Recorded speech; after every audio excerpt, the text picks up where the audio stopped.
Pasamos ahora a la conferencia magistral que nos va a dar Ivone, y la conferencia es el cuerpo de las mujeres como espacio sociopolítico, ¿no? Entonces, aquí tenemos ya a Ivone sin ninguna introducción más, que va a darnos esta importante conferencia. Como ustedes han leído en el programa, el título de la conferencia es El cuerpo como espacio político y religioso. Esto no lo saben, pero mi texto para esta conferencia tiene 25 páginas y decidí también esta mañana, aunque no he pedido permiso a las organizadoras de no leer mi texto. Y no voy a leerlo porque ustedes van a tenerlo. Y entonces quiero hacer algunas reflexiones en torno a mi texto, pero también como una sensación en este término de simposio.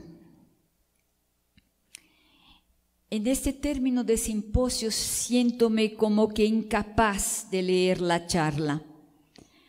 Esta charla que preparé para ustedes, no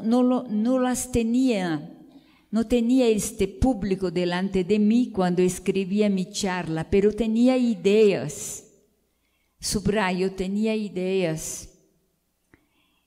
Y además de no sentirme con gusto de leer lo que he escrito, muchas de las compañeras y compañeros, maestros y ponentes han dicho mucho de lo que yo también he escrito.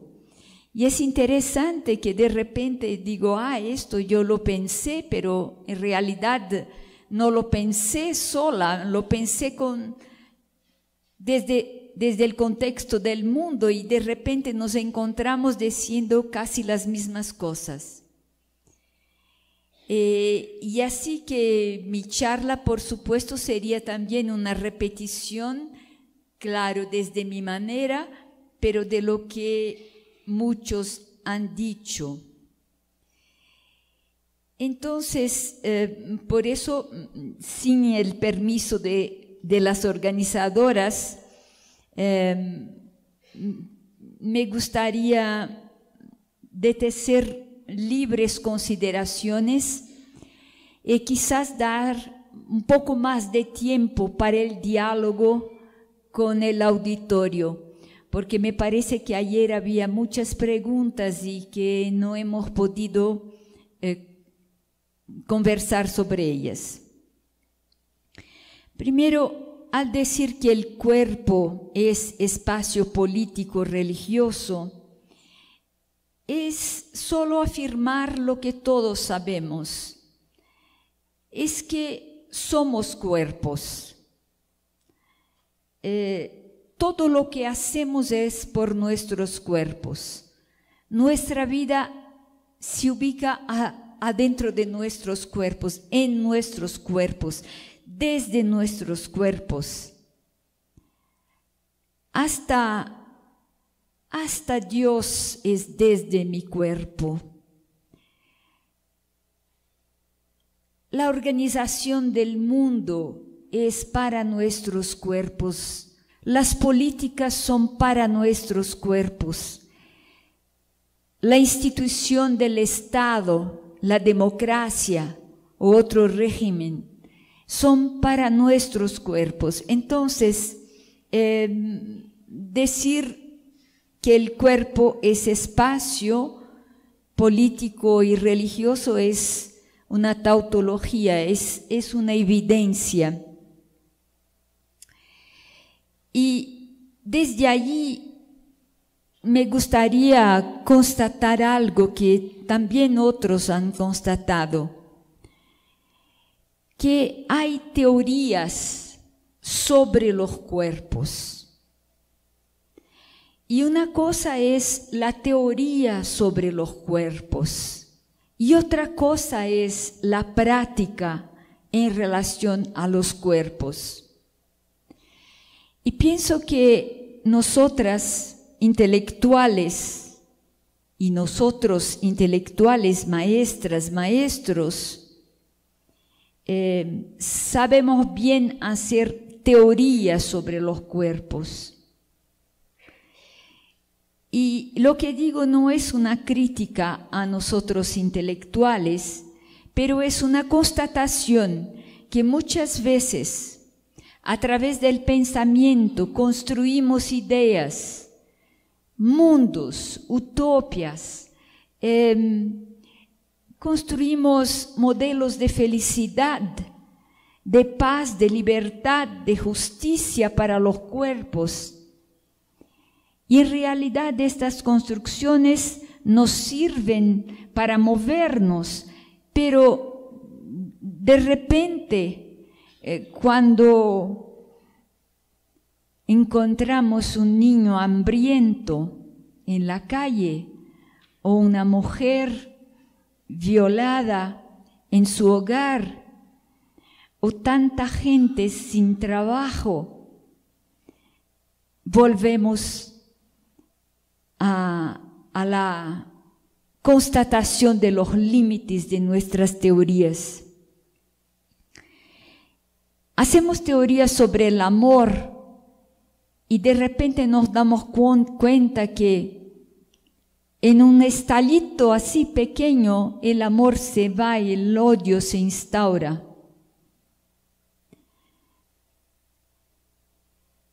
Pero así es. Las contradicciones entre teoría y práctica están conectadas con esta tensión en la cual vivimos entre el deber ser es la teoría, y el ser, que es la cotidianidad, que es la fragilidad, la debilidad que marca nuestra vida.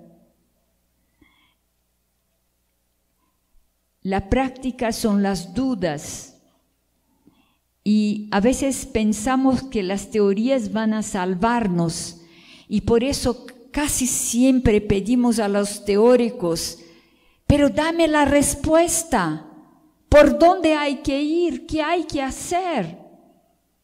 Y los teóricos están en el mismo laberinto del cual hablaba María Pilar. Estamos todos, porque todos vivimos esta debilidad de nuestras vidas. La charla que yo les había preparado ubicaba los cuerpos en la diversidad de espacios y tiempos. Yo agregué la palabra tiempos porque solo los espacios, y esto sabemos que cuando hablamos de espacio estamos hablando de tiempo, pero es para marcar que los tiempos marcan los espacios y los espacios marcan los tiempos. Pero hablar de tiempos y de espacios significa también hablar de muchas otras cosas que viven en los espacios y en los tiempos, porque los cuerpos tienen color de piel, tienen raza, tienen clase social, son ricos, son pobres. Los cuerpos son diversos y en nuestra reflexión hemos tipificado los cuerpos a partir de su dolor. Y hay tantos dolores. Y el dolor de las mujeres también es diverso. Las mujeres no tienen un dolor genérico. como los hombres, pero los dolores tienen muchas caras. Y son las caras sufrientes que se hacen visibles y que nos invitan, que nos mueven a hacer algo.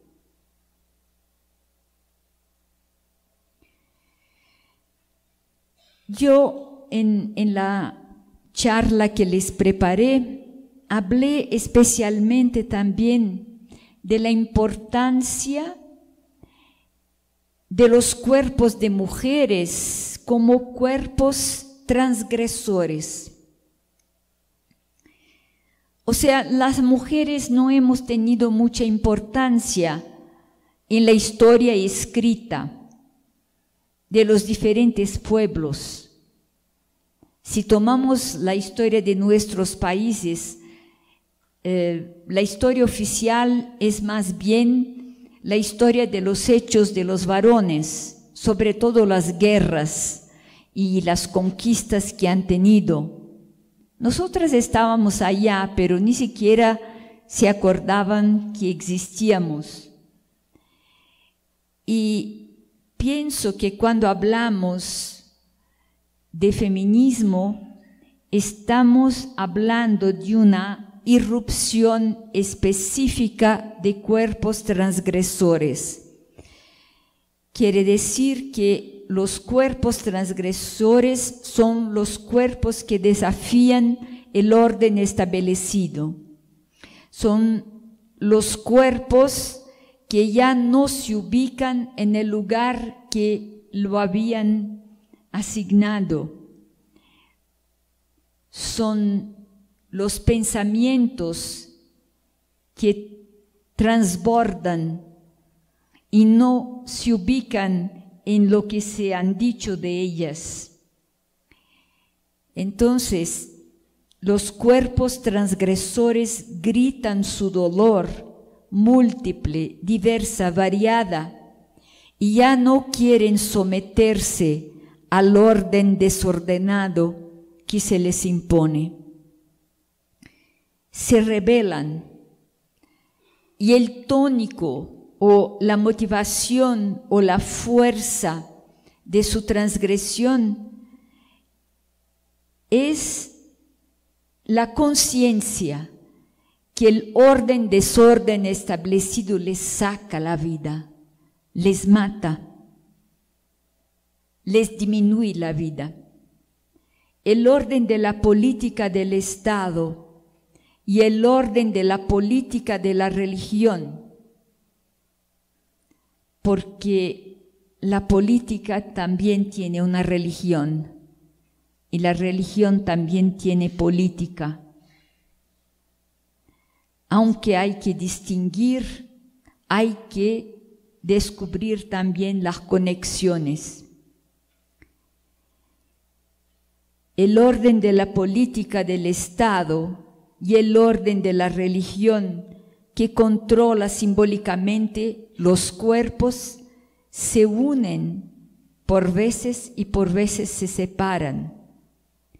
Ayudan a los cuerpos y al mismo tiempo controlan los cuerpos. Juntos representan de una cierta forma la mezcla humana que somos. Salir de la opresión de los cuerpos por otros cuerpos, porque son los cuerpos que oprimen los otros cuerpos.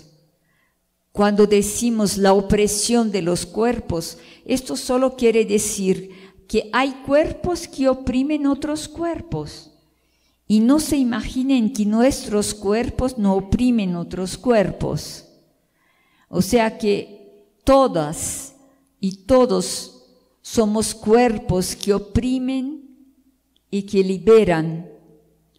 Y a veces tenemos la impresión que lo violento es el otro.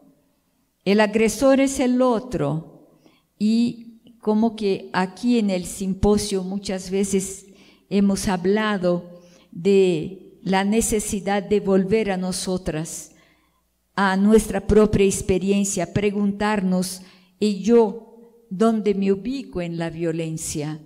En la violencia que toma cuenta de nosotros.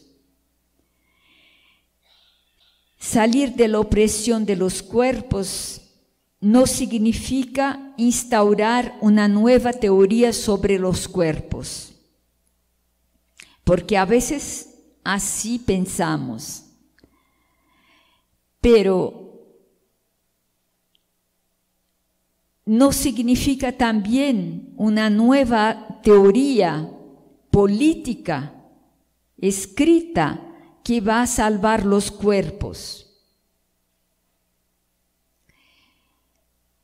Tanto el Estado como la Iglesia han pensado los cuerpos para liberarlos, y para liberarlos quizás hay que controlarlos, y el control muchas veces ha sido el control que dio mucho más muerte que vida a los cuerpos. Ustedes se acuerdan que el infierno ha sido una arma utilizada por la Iglesia para el control de los cuerpos. Hay algo en mi texto sobre esto. Pero ahora el infierno está fuera de moda y ya no se habla, si no haces eso vas al infierno. Pero la institución religiosa cambió el infierno por otra forma de control. No habla más del infierno, pero habla de la ley natural y habla del principio absoluto de respeto a la vida. Y sobre todo, este principio absoluto de respeto a la vida a veces nos da tanto miedo a nosotras mujeres, porque es enunciado de una forma tan positiva y tan absoluta que no podemos decir que no queremos respetar este principio. Pero hay que tener muy presente que este principio también tiene sus límites y hay que preguntar, abrir el principio y preguntar, pero ¿qué vidas son respetadas? ¿Qué vidas no son respetadas? Porque en realidad el principio dice que todas tienen que ser respetadas y el todas es absolutamente imposible en la convivencia social. El todo en realidad es una metáfora como para indicar lo que debería ser, pero lo que es simplemente esta mistura, esta mezcla en la cual vivimos. Lo que hay es el orden y el desorden, el amor, el desamor, la justicia y la injusticia. Y me disculpen, yo no creía antes, cuando joven, quizás en las primeras imágenes que Lucila comentó, pero yo no creo que el ser humano va a llegar a una justicia de relaciones total entre nosotros. No creo que, no creo ahora, ¿no?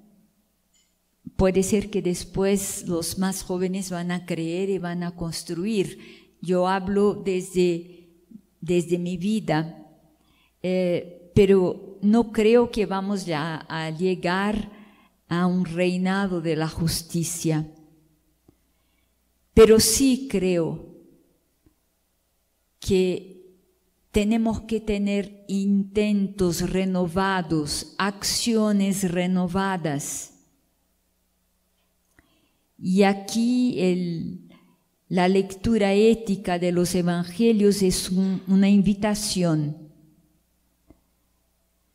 Intentos renovados de compartir el pan, intentos renovados de compartir la tierra, intentos renovados de compartir la sabiduría.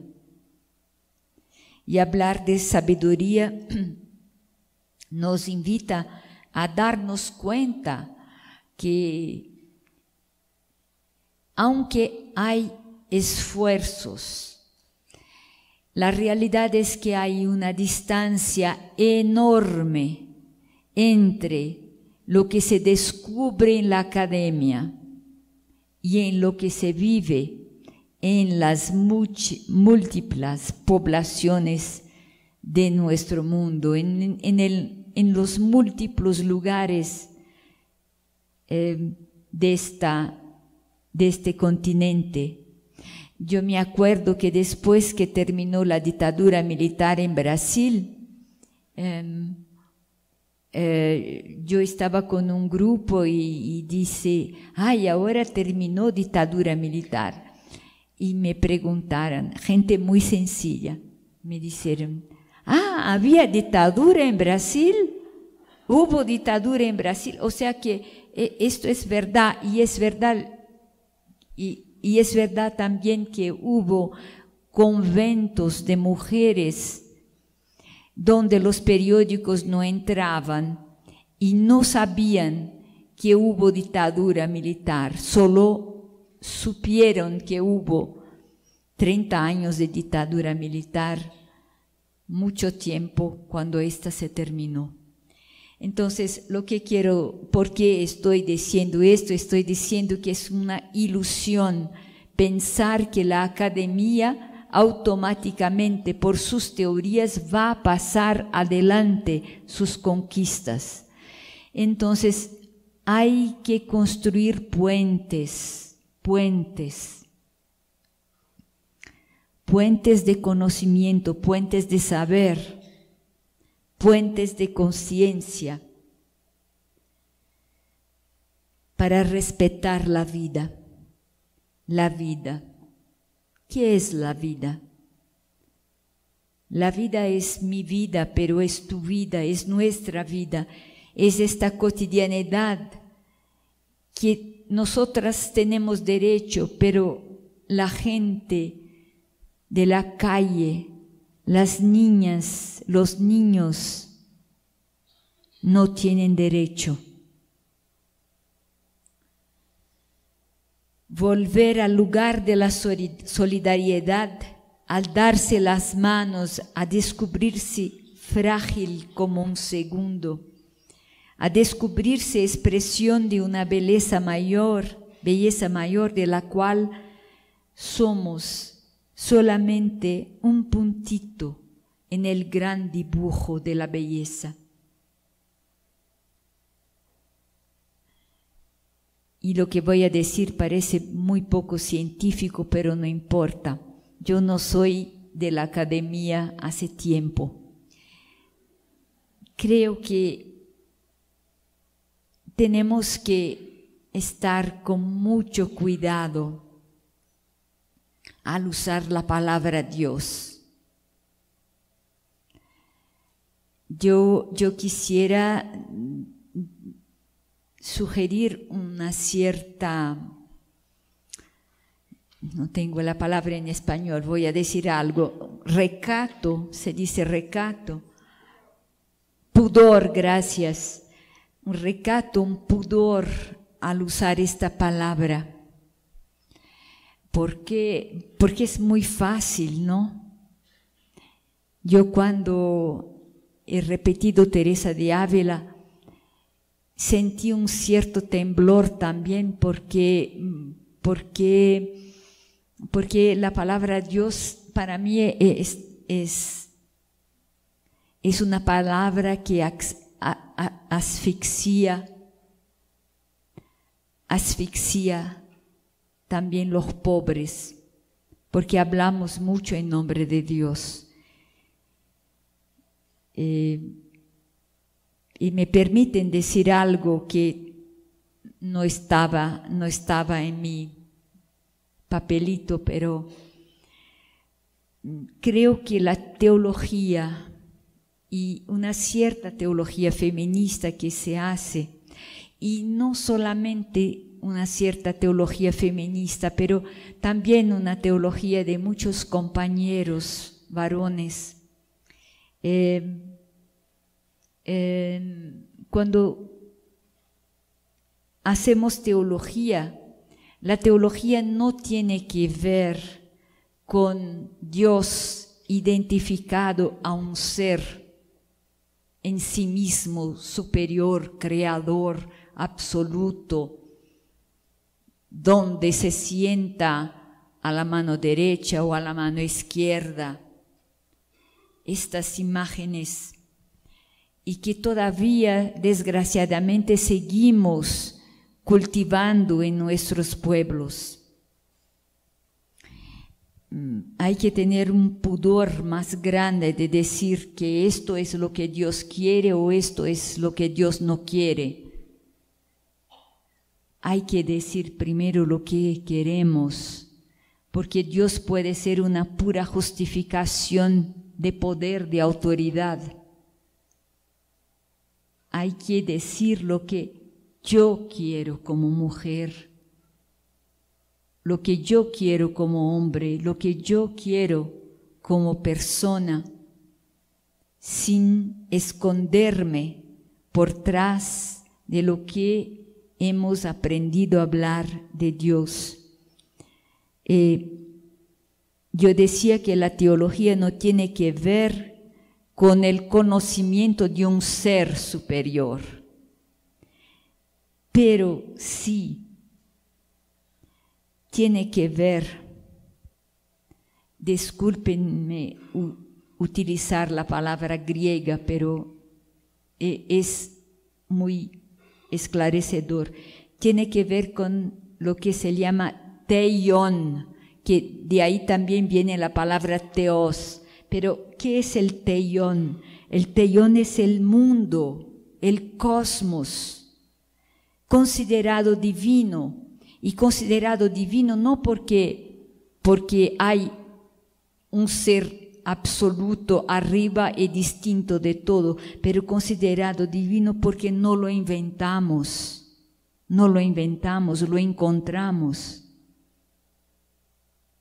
no lo creamos, lo encontramos y nos vamos, y este teion se queda, y este teion está en todo, y todo es, y por eso hay que ubicar la trascendencia y ayudar a la gente.